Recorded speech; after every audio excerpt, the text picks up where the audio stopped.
যত্ন করে আমি এখন সবার মনের মতো হতে পেরেছি বলে আমাকে আমার ফ্যামিলিতে নাম দিয়েছে মুশকিল আশা। আমরা দিদিরা দিনের পর দিন নিজের সবটুকু দিয়ে সংসারটাকে আগলে রাখি, পরিবারের সকলের পছন্দ অপছন্দের দায়িত্ব হাসি মুখে সামলাই। আমরা দিদিরা সংসার সামলে নিজের স্বপ্নকে ছুঁয়ে দেখার সাহস দেখাই। সকাল থেকে রাত পর্যন্ত একের পর এক কর্মস্থলের দায়িত্ব সামলেও আমরা থামি না, হার মানি না।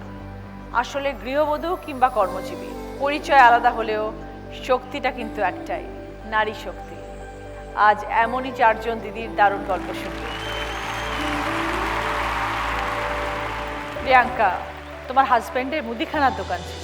হাজব্যান্ডের মুদিখানার দোকান ছিল, কিন্তু সেটা এখন আমার নিজের হাতে তুলে নিতে হয়েছে। কারণ আমার 2016-এ বিয়ে হয়েছে।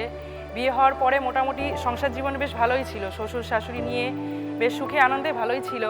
তা আমার হাজব্যান্ডের যে মুদিখানার দোকান বাড়ির সামনেই, একদম বেশি দূরে না, তো সেখানে আমিও যেতাম, গিয়ে একটু হাতে হাতে করতাম, সব কিছু জিনিসপত্র দিতাম বা কোনটার কি দাম আস্তে আস্তে সেটা জানলাম। জানার পরে মোটামুটি বেশ ভালোই চলছিল। বিয়ের 5-6 মাস পর থেকে তখন হাজব্যান্ডের আস্তে আস্তে শরীরে ব্যথা শুরু হলো। তা আমরা ভাবতাম দোকানদারি করার জন্য নর্মাল ব্যথা হয়। তো তখন অনেক ডাক্তার দেখালাম, ডাক্তার দেখানোর পরে রিপোর্ট দিল।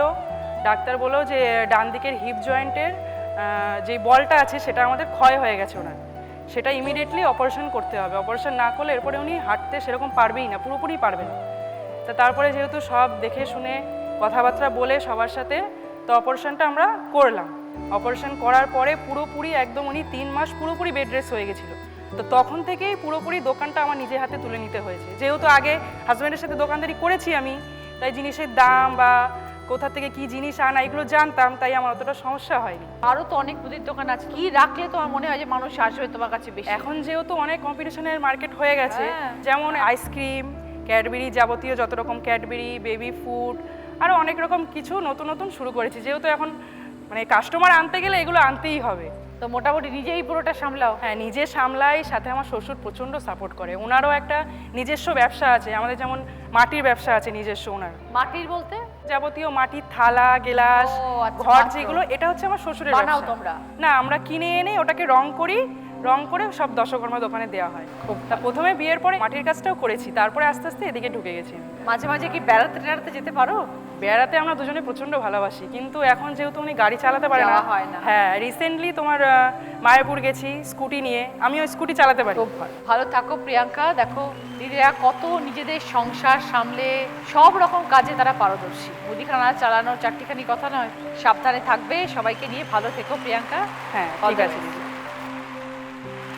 পৌলমী নিজে খেতে যেমন ভালোবাসে, অন্য মানুষকে খাওয়াতেও ভালোবাসে। হ্যাঁ দিদি, ব্যাপারটা কি, প্রচুর খাওয়াতে হয় লোকের সাথে? আমি মূলত একজন আইসিডিএস কর্মী। আচ্ছা, আমাদের হচ্ছে মা বাচ্চাকে নিয়ে কাজ, আর আমি বাচিক শিল্পী, আর রান্না করতে খেতে খাওয়াতে ভালোবাসি। যে বাড়িতে লোকজন আসুক, তারা খাওয়া দাওয়া করুক, এই জিনিসটা আমার খুব পছন্দের। আইসিডিএস যে কাজটা, হ্যাঁ। কিরম ধরনের কাজ হয় সেখানে, দায়িত্বটা কি তোমার? এটা হচ্ছে দিদি, আমাদের এই স্কুলগুলোকে সেন্টার বলা হয়। গর্ভবতী মা, প্রসূতি মা এবং 3 বছর পর্যন্ত বাচ্চারা আমাদের এখান থেকে খাবার পায়।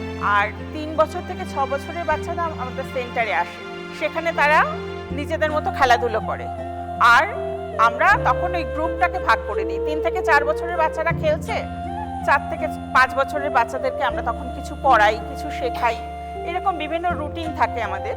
আমি যেহেতু বাচিক শিল্পী, তো আমি তোমাকে একটা কবিতা শোনাতে চাই। জয় গোস্বামীর একটা কবিতা, মেঘ বলতে আপত্তি কি। মেঘ বলতে আপত্তি কি, বেশ বলতে পারি। ছাদের উপর মেঘ দাঁড়াতো, ফুল পিসিবার বাড়ি। গ্রীষ্ম ছুটি চলছে তখন, তখন মানে কবে? আমার যদি 14, মেঘের 16, 17 হবে। ছাদ থেকে হাতছানি দিত, ক্যারাম খেলবি আয়। সারা দুপুর কাহাতকার ক্যারাম খেলা যায়, সেই জন্য জোচ্চুরি হয়। হ্যাঁ, জোচ্চুরি হতো। আমার যদি 14, মেঘের 15, 16 মতো। ঘুরিয়ে দিতে জানতো খেলা, শক্ত গুটি পেলে জায়গা মতো সরিয়ে নিত আঙুল দিয়ে ঠেলে। শুধু আঙুল, বৌড়ের ওপর লম্বা ফ্রকের ঝুল ছপাং ফেলে গুটিয়ে দিত। গুটির দিক ফুল, এইখানে না ওইখানে, এটা না ওটা। ছাপিয়ে পড়েছে, নিয়ে নিল গুটির বাক্সটা। গুটিরও সেই প্রথম মরণ। প্রথম মরা মানে বুঝবে শুধু তারাই ছাড়া ক্যারাম খেলা জানে। খুব সুন্দর, ভেরি নাইস। নমস্কার। তুমি সাধারণ মানুষকে রিয়া বাড়িতে বসে কাজের সুযোগ করে দাও, হ্যাঁ দিদি, কিভাবে একটু বলো?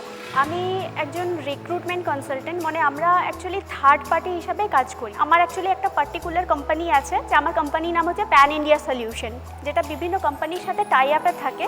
আর ওই কোম্পানি রিকোয়ারমেন্ট ওয়াইজ আমরা কাজ করি। তো আমি যেমন বিপিও সেক্টরে হায়ার করি, ফার্মাতে হায়ার করি, ট্রেডিং কোম্পানিতে হায়ার করি, এরকম অনেক কোম্পানি থাকে। তো এই মুহূর্তে তোমার সাথে কাজ করে কতজন? আমি এই মুহূর্তে 6-7 জনকে আমার আন্ডারে রেখেছি। তো কত বছর হয়ে গেল করছো? আমি এটা স্টার্ট করেছি 2016 সাল থেকে। আমার বিয়ে হয় 2018 সালে।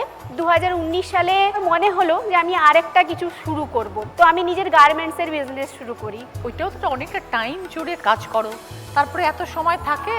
সত্যি বলতে আমার মানে শ্বশুর শাশুড়ি, আমার হাজব্যান্ড আমাকে অনেকটা সাপোর্ট করে। সব ফ্যামিলি সাপোর্ট ছাড়া তো এগুলো যতই হোক করাটা সম্ভব নয়। আর এরপরে আমি একটা গত বছরে ইউটিউব চ্যানেলও স্টার্ট করেছি, যেটা ইনফরমেশন ভিডিওর উপরে। একই সাথে রাউন্ড দ্য ক্লক নিজের কাজ নিয়ে, ব্যবসা নিয়ে, সব কিছু নিয়ে ব্যস্ত। পরিবারে কে কে আছেন রিয়া? আমার শ্বশুর শাশুড়ি আছেন, আমার হাজব্যান্ড আছে, আর আমার একটা 3 বছরের ছোট বাচ্চা ছেলে আছে। ঠিক আছে, খুব ভালো থেকো Riya, all the best. Shiny, কতদিন হলো বিয়ে হয়েছে? 10 বছর হলো বিয়ে হয়েছে দিদি। তুমি দীঘারি মেয়ে? দীঘারি মেয়ে, ওখানেই বিয়ে হয়েছে? ওখানেই বিয়ে হয়েছে। Love marriage? Love marriage. অল্প বয়সেই বিয়ে করেছি দিদি। আচ্ছা আমার দিনের শুরুটা হয় দিদি ভোর 4টেতে, আচ্ছা। রাতের শেষ হয় 11টায়। তাও আমি ক্লান্ত শরীরে স্নিগ্ধ হাসি, সারাক্ষণ আমি হেসে থাকি, আমি খুব পজিটিভ আর সবাইকে হাসিয়ে রাখি। ভোর 4টে উঠে কি করো? ভোর 4টে উঠে আমাদের স্নান করি, পুজো করি, ঘরের কাজ তো আমার করতেই হয়। করে তারপরে সবার টিফিন বানানো, সবার রান্না করা, তার মধ্যে ছেলেকে তুলে ছেলেকে পড়ানো, ছেলের টিফিন রেডি করা, হাজব্যান্ডের রুমাল কই, এমন একটা ব্যাপার। অফিস যাবে, রুমাল কোথায়, আমাকেই দিতে হবে, পাচ্ছে না, সামনেই আছে। তারপরে শ্বশুরমশাই, আমি ওষুধ পাচ্ছি না, আমি গেলেই ওষুধটা পেয়ে যাচ্ছি। আমার শাশুড়ি বৌমা, শাড়িটা পাচ্ছি না, অথচ সামনেই আছে, আমি গেলে ঠিক শাড়িটা দিয়ে দিচ্ছি। এইভাবেই আমার দিন কাটে। খুব আমি যত্ন করে আমি এখন সবার মনের মতো হতে পেরেছি বলে আমাকে আমার ফ্যামিলিতে নাম দিয়েছে মুশকিল আশা। আজকে কে কে এসছেন তোমার সাথে শাইনি? আমার শ্বশুর, শাশুড়ি মা আর আমার 6 বছরের ছেলে এসছে। নমস্কার। বৌমা আপনাদের সবাইকে নিয়ে গুছিয়ে সংসার করছে। হ্যাঁ হ্যাঁ, যত বড় কঠিন সমস্যাই হোক না কেন সবটাই সে সামাল দিয়ে সহজেই দেয়। সমাধান করে নেয়। তো শাইনি, তুমি তো বললে যে খুব কম বয়সে তোমার বিয়ে হয়েছে, তারপর শ্বশুর বাড়িতে এসে পড়াশোনা করলে, না পড়াশোনা কমপ্লিট হয়ে গেছিল? না, পড়াশোনা করেছি। তো তার মানে পড়াশোনা করতে তার সাথে সংসার করতে ওই মনে জেদ ছিল যে পড়তে হবে, আর জেদ ছিল সবাইকে ভালো রাখবো। আর 5টা মেয়েদের মতো আমি বাইরে গিয়ে চাকরি করতে পারি না, কিন্তু সংসারটা করা, অনেকে হাউসওয়াইফকে ওই যে বললাম সবাই ঠিক ভাবে যে অনেকটা নিচু, কিন্তু আমরাও পারি দিদি। আমি সবসময় বলি যে যারা ঘরে কাজ করে তাদের দায়িত্ব সব থেকে বেশি। একদম দিদি। কারণ 24 ঘন্টা তাদের সবাইকে সুখী রাখতে হয়, আনন্দে রাখতে হয়, নিয়ে একসাথে পথ চলতে হয়। ভালো থেকো শাইনি। একদম দিদি।